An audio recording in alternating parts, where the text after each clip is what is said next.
Pero yung pagdating naman sa kaperahan, mga kapiksi, nakikita natin na tuloy-tuloy naman yung pagdating ng pera sa inyo. Kumbaga, slowly but surely, very smooth, no? Very smooth yung pagpasok ng pera sa inyo. Pero itong something new na gusto nyong gawin, parang gustong-gusto mo talaga yung, kumbaga, nasa puso mo, no? Na, ito yung gusto kong gawin.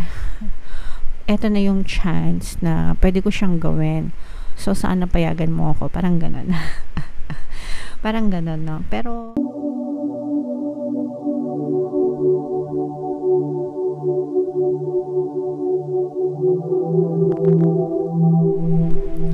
hello guys. Hello. Leo, welcome back to Pinay Pixie Tarot. Ang pamagat ng episode natin for tonight is mid-month kapalaran para ngayong February 16 to 29 para sa Leo, Sun, Moon, Rising, Sign, and Venus.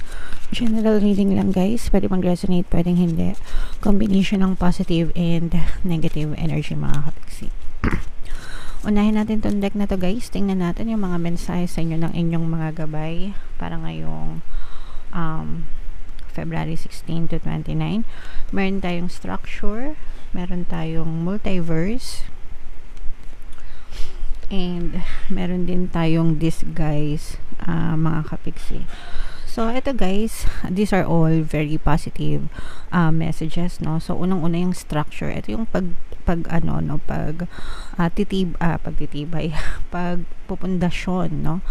Pagbibuild yan. Pagbibuild ng matibay na pundasyon sa inyong buhay, mga kapiksi, or sa inyong kabuhayan. Okay? So, ang pinakamaraming hard work dyan is yung baseline. Itong baseline.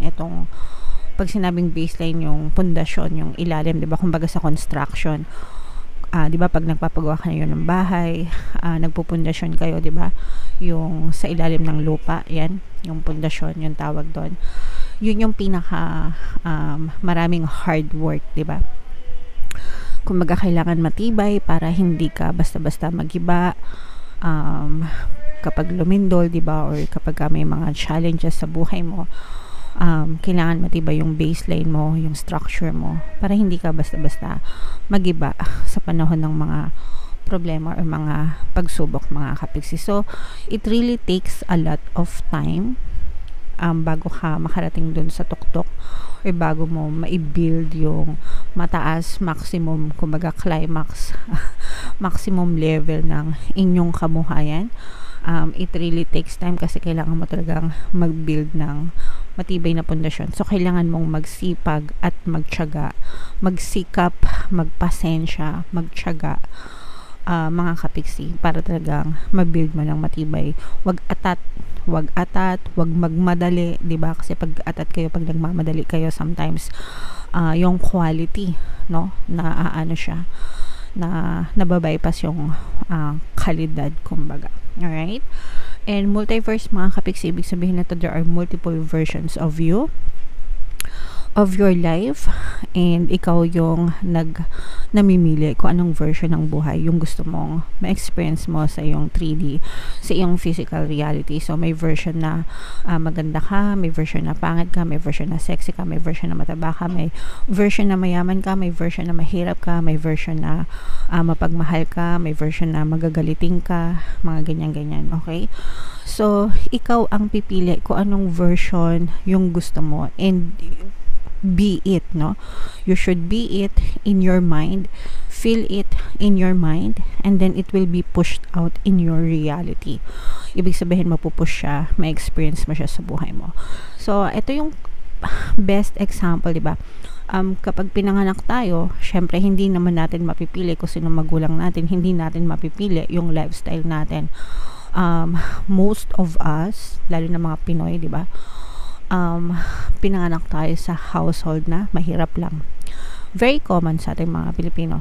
Mahirap lang. Pero, it doesn't mean na pinanganak ka mahirap, mamamatay ka mahirap.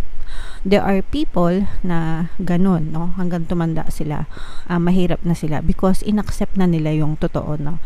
Na mahirap sila. And yun na yung binuhay nila sa experience nila, kaya hanggang sa mamatay sila, mahirap lang sila.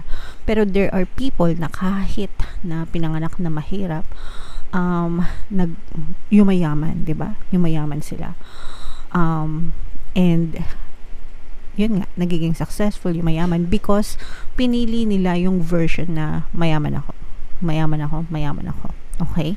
So kahit na mahirap sila, yun yung version nila nung pinanganak sila or lumakas sila, pero nagsikap sila sa buhay, and hindi lang sikap guys, pati mindset, no, hanggang sa na-achieve nila yung desire nila, and binuhay nila yung pagiging mayaman sa isip at sa puso nila, kaya na-push out yun sa trading nila. So yun yung gusto kong sabihin sa inyo. Okay, you can choose any version of yourself, mga kapiksi. And eto naman guys, pinag-iingat kayo, no, kasi pag sinabing this guys, di ba nagbabalat kayo. So, mag-ingat kayo sa mga tao sa paligid nyo kasi baka may nagbabalat kayo.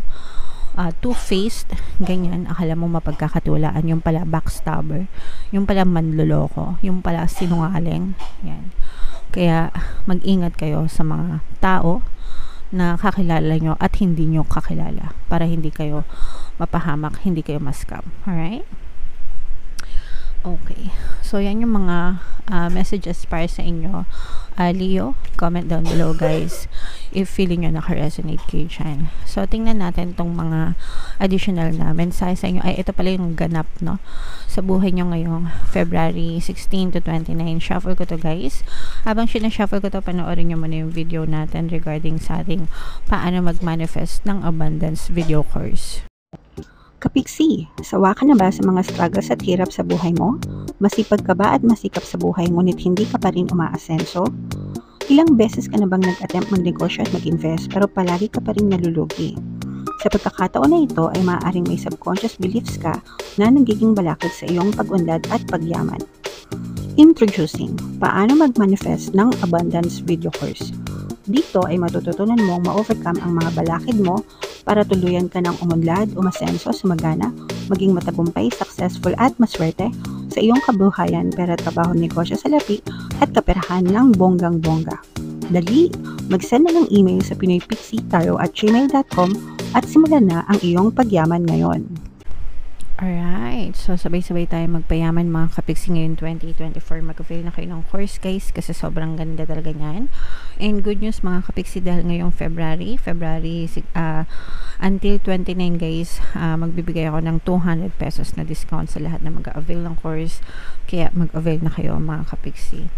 Meron din tayong email coaching, manifest your desires using the law of attraction. If meron kayong mga specific na gusto nyong i-manifest mga kapiksi, pwedeng love and relationship, pwedeng money or career, pwede kayo magpabook ng email coaching session with me.